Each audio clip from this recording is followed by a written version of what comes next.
What is ACEs, or adverse childhood experience? Adverse childhood experiences, which is physical abuse, physical neglect, emotional neglect, household dysfunction such as drug use in the home, mental illness in the home, divorce, a separated parent, incarcerated parent. And it asks these questions of individuals before their 18th birthday they had it. What the research showed time and time again, that those who had higher adverse childhood experience, for example, those who had 4 or more adverse childhood experience were like 1,200 times more likely to attempt suicide. You talk about 50 but 60% more likely to use drugs and alcohol. I want to update a previous post of mine wherein I stated that the more closed your heart, the narrower your horizon, or the variety of options you perceive to make your choice of action. I want to properly explain this.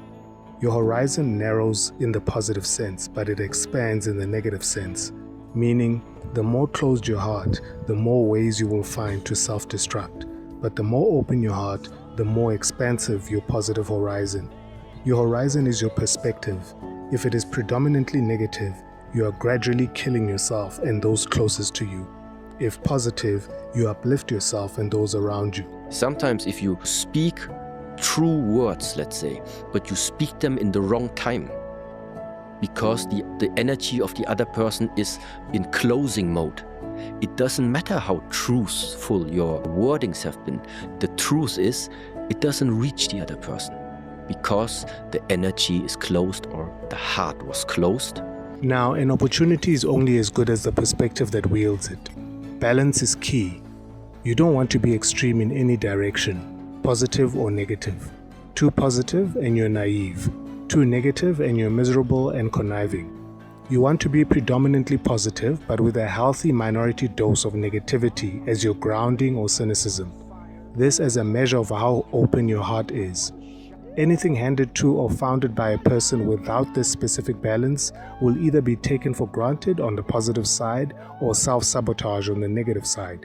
You've probably seen multiple times an unemployed person given a job and he or she refused to pitch up. He or she can't keep a job.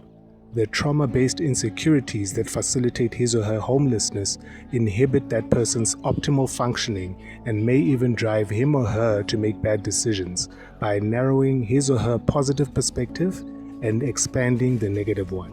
The energy's off in this world. It feels like people have gotten a lot meaner and eviler, and I just noticed that it just keeps getting worse by the day. People are getting pissed off more easily. People are getting angrier more easily. And it's like, sometimes it literally just feels like it's best to stay to yourself because people are so unpredictable. There's something in the air, and it just feels like everybody only cares about themselves. We don't really care about each other anymore. There's more crimes out here, there's more chaos, there's more division. This is what is happening to Black people in South Africa. A self-destructive process we have imposed upon ourselves. In our dysfunctional homes, we produce adults with closed hearts, send them out into our neighborhoods, communities, institutions, and in government, then get shocked at their blatant disregard of public interest. They are that homeless person having received an opportunity to lead us to prosperity, but for lack of a facilitative horizon, they choose greed and corruption.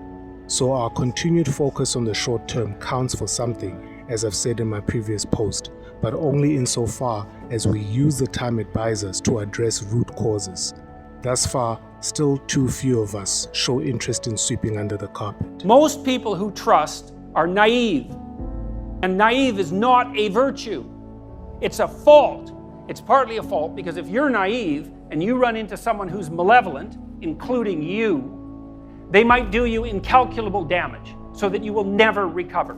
If you're not naive, that means you've been burned once or twice or 3 or 4 times. And you know, once you've been burned in that manner, well, then it's hard to trust. And so then you're cynical. And you think that's an improvement over being naive. You know, you're more mature.